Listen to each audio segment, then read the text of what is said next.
এসেছে মাহে রমজান, কয়েকদিন পরেই ঈদ। এই পবিত্র উৎসব পালনের প্রস্তুতি নেওয়া হচ্ছে বাংলা জুড়ে।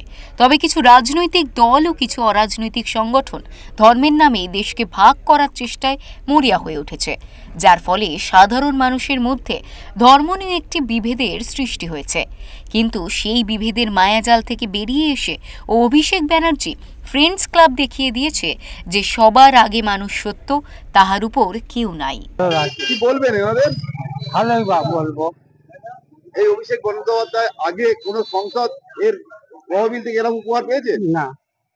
কেমন কি বলবেন অভিষেক ব্যানার্জিকে? কি বলবেন? ভালো বলবো।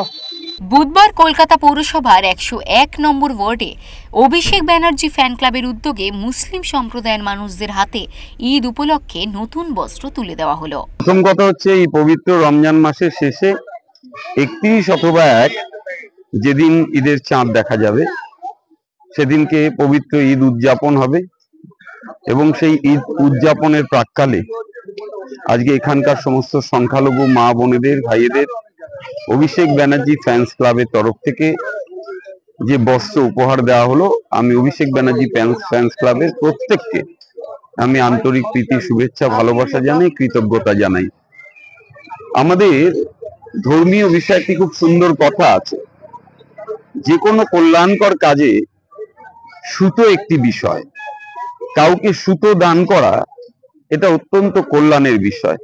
অনুষ্ঠানের মধ্যে দিয়ে প্রায় 300-রও বেশি মানুষের হাতে নতুন বস্ত্র তুলে দেওয়া হয়।